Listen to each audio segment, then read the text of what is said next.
के ऊपर बात करने वाले हैं जिस ट्रेड की अपॉर्चुनिटी को 99% लोग नहीं जानते। ऑल्दो मुझे खुद भी ऐसा लग रहा था इस वीडियो को बनाते हुए कि मैं क्यों बता रहा हूँ, why should I tell you, because this is working fine, ये अच्छा चल रहा है, इसके अंदर रिस्क बहुत कम है और ये एक तरीके से आप बोल सकते हैं कि एक तरीके की एक आर्बिट्राज स्ट्रैटेजी है।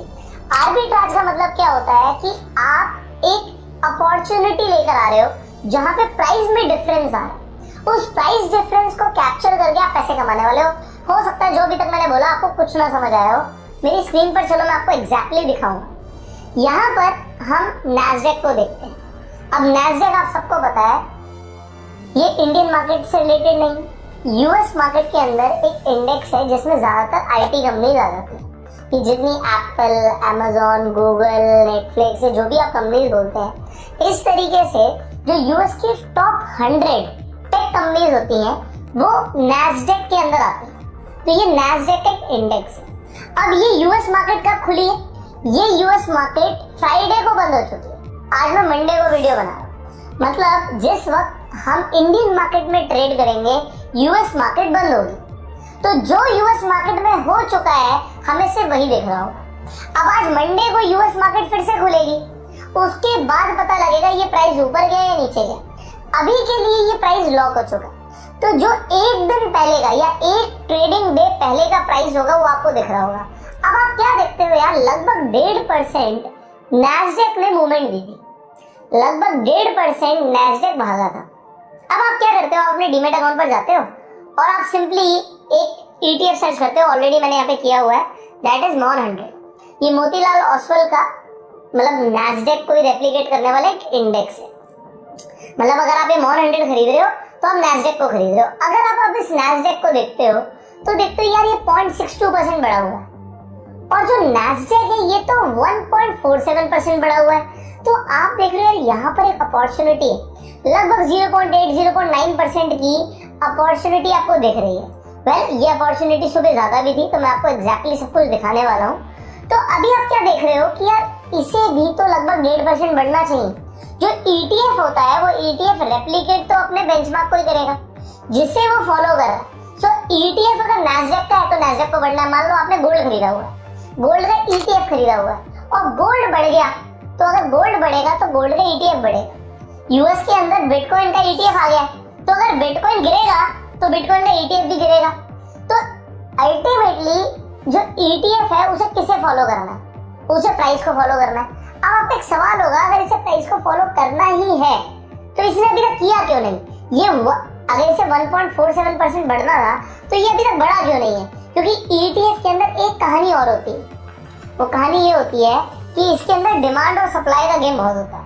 इस वक्त अगर हम यहाँ पर देखें, ये क्वांटिटी है जो लोग खरीदना चाहते हैं इस ETF को, और यहाँ पर क्वांटिटी है जो लोग इस ETF को बेचना चाहते हैं। अगर हम यहाँ पर देखें जो क्वांटिटी सेलिंग के लिए लगी हुई है वो 3.5 लाख क्वांटिटी है और यहाँ पर लोग डिस्क्लोज भी पूरी क्वांटिटी नहीं करते हैं, आपको पता होगा। और यहाँ पर बाइंग की 2.5 लाख के आसपास क्वांटिटी है। तो सेलिंग प्रेशर इस ETF में ज्यादा है, हो सकता है लोग प्रॉफिट बुक करना चाहते हैं। तो क्योंकि यहाँ पर डिमांड और सप्लाई चलता है तो इसीलिए प्राइस अभी अपनी इंट्रिंसिक वैल्यू पर नहीं है। इसे पहुंचना वही है, इसे अल्टीमेटली बढ़ना वो 1.5% ही है, बट अभी नहीं बढ़ पा रहा। क्यों? क्योंकि यहाँ पर अगर मान लो कोई आदमी आ गया, देखो इसने 1700 क्वांटिटी लगा दी सेलिंग के लिए, जब तक इसकी 1700 क्वांटिटी बिकेगी नहीं तब तक प्राइस ऊपर नहीं जाएगा। इसने जिस क्वांटिटी पे लगाया, अगर इसने 81 का प्राइस लगाया है, इस 81 पर इसकी क्वांटिटी सेल होगी। अब मान लेते हैं किसी ने 1 लाख क्वांटिटी सेलिंग के लिए लगा दी, तो जब तक उसकी क्वांटिटी सेल नहीं होगी प्राइस ऊपर नहीं जा पाएगा। तो सेलर्स प्राइस को रोक कर रखते हैं, बट अल्टीमेटली प्राइस को कहाँ जाना है? प्राइस को अपनी इंट्रिंसिक वैल्यू पर जाना है।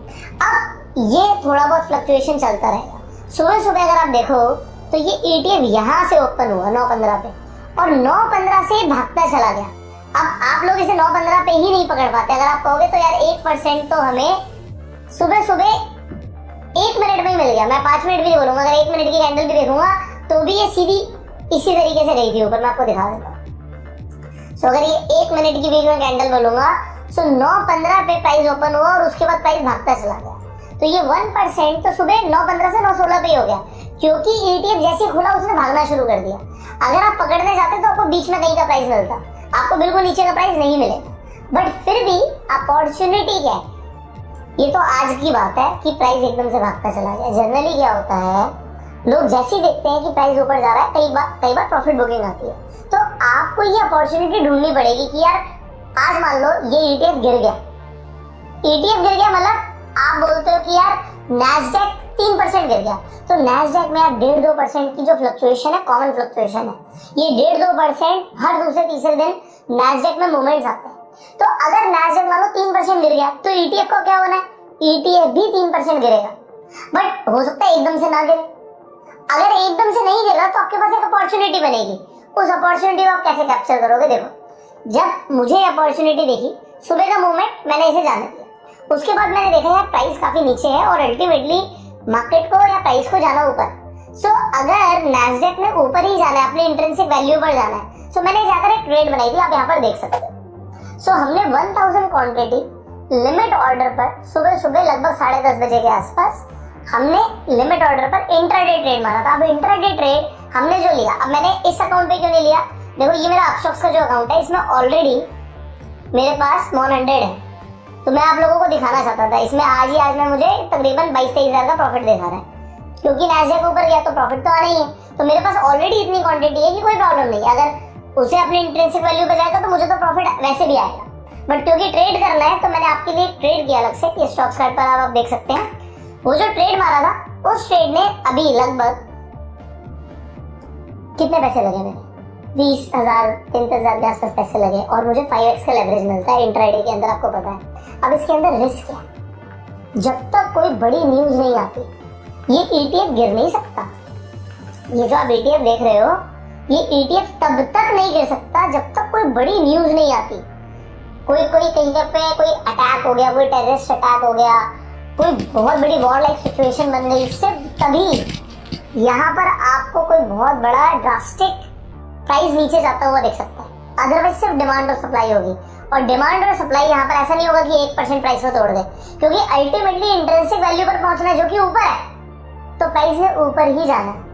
सो अगर आप इंट्राडे में भी ट्रेड करने वाले हैं, कोई बड़ा रिस्क नहीं है। अपॉर्चुनिटी क्या है उसे समझो। तो मेरे पैसे लगे कितने, लगभग वही 32-33 हज़ार रुपए, 32 हज़ार रुपए कुछ लगे। अब उस 32 हज़ार रुपए पे अभी अगर आप देख रहे हो ये 200, 300, 400 रुपए का फ्लक्चुएशन, इनफैक्ट मैं यहाँ पे तकरीबन 450 रुपए तक देख चुका हूँ। अब अगर ये 290 रुपए भी आपको दिख रहा है, आप देखो 30 हज़ार का 1% कितना होता है, 30 हज़ार का 1% होता है 300 रुपए। यही ट्रेड आप चाहो तो, मतलब देखो आपका अपना बजट है, बट मैं आपको एग्जांपल दे रहा हूँ, परसेंटेज वाइज चलता है। 3 लाख रुपए पे 1% होता है 3,000 रुपए, ये लगभग 1% आ चुका है। 3 करोड़ पे 1% होता है 3 लाख रुपए। मैंने सिर्फ आपको दिखाना, ऑलरेडी मेरे पास क्वांटिटी अलग अलग अकाउंट में बहुत सारी है, तो एक ये सैंपल ट्रेड इसलिए मारा क्योंकि ये जो कह सकते हो आप सीक्रेट ट्रेड काम करता है।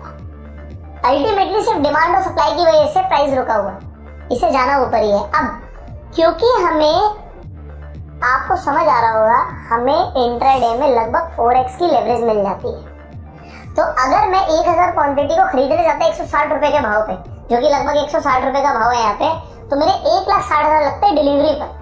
बट इंट्राडे में ये पैसे कितने लगे, ये पैसे लगे मात्र 32,000 रुपए। तो 32,000 रुपए में काम हो गया, और 32,000 रुपए के हिसाब से अगर मुझे 320 रुपए दिखा देता तो 1% के आसपास मुझे आ रहा है।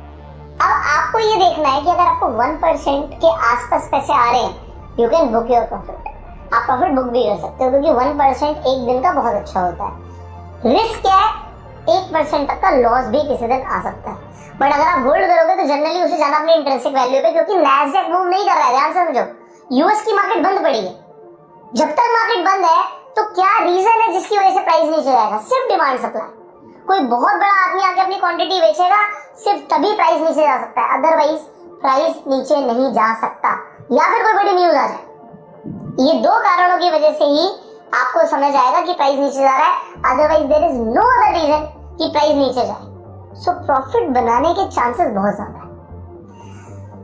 इस तरीके से ना, मतलब मैं ETF में स्टडी करता रहता हूँ। सो क्योंकि ETF के अंदर जैसे आपने यहाँ पर समझा रिस्क बहुत कम है, क्या रीजन है नीचे आने का, नहीं है, पैसे बनाने के चांसेस ज्यादा है, इसलिए मैंने आपको ये सिंपल ट्रेड सेटअप बताया। अब कैसे फॉलो करना है मत करो, बिल्कुल मत करो, सिर्फ देखो। 1 महीना, 6 महीना, साल भर, 2 साल, सिर्फ देखो जो मैंने आपको बोला, क्या ये काम कर रहा है? अगर काम कर रहा है then you can make your own decision. अब यहाँ पर कोई रिकमेंडेशन नहीं है, ETF बहुत सारे हैं, अपॉर्चुनिटीज बहुत सारे ETF में, बट एक ऐसा ETF मैंने आपको बताया जिसके अंदर वॉल्यूम भी बहुत अच्छे हैं और आई होप आपको मेरी बात भी समझ आ गई होगी। सो सिंपल सा logic, I told you about this, there are other ETFs also, but अगर आप लोग कमेंट में बोलेंगे हमें और ETFs के बारे में भी इसी तरीके से ट्रेड सेटअप चाहिए, तो आप लिख दीजिएगा we want more videos in comment box, मुझे समझ आ जाएगा कि आप इंटरेस्टेड हैं। इसके साथ साथ अगर आप लोग एल्गो ट्रेडिंग के अंदर इंटरेस्टेड है, होता क्या है जैसे मैंने आपको यहाँ पर दिखाया, हम अपने ETFs को प्लेस मार के ट्रेड कर लेते हैं। अब बहुत सारे ब्रोकर्स ये अपॉर्चुनिटी नहीं लेते कि आप ETFs को प्लेस मार दो। सो अगर आपको फ्री में जाकर डीमेट अकाउंट खुलवाना है, आपको लिंक्स डिस्क्रिप्शन और पिन कमेंट में मिल जाएंगे। इनफैक्ट अगर आपको एल्गो ट्रेडिंग करना है तो एल्गो रूम्स का हमने अपने सब्सक्राइबर के लिए एक गिव अवे निकाला है, जो आपको स्क्रीन पर नंबर आ रहा है, इस नंबर पे आपको हाई भेजना है, आपको स्टेप्स मिल जाएंगे जिससे आपको एल्गो रूम्स का जो सॉफ्टवेयर है वो फ्री में कैसे मिल सकता है ये पता लग जाएगा। सो सिंपली इस नंबर को आप नोट कर लीजिए, सेव कर लीजिए, इस पर हाई भेज दीजिए। और अगर आपको फ्री डीमेट अकाउंट के लिंक्स भी चाहिए तो वो भी आपको डिस्क्रिप्शन पिन कमेंट में मिल जाएंगे। We will see you in the next video, till that time you share this video, subscribe कर लेना, बेल आइकन पर क्लिक कर देना जिससे आने वाली एक भी वीडियो आप मिस ना करें। You were self made and जय हिंद।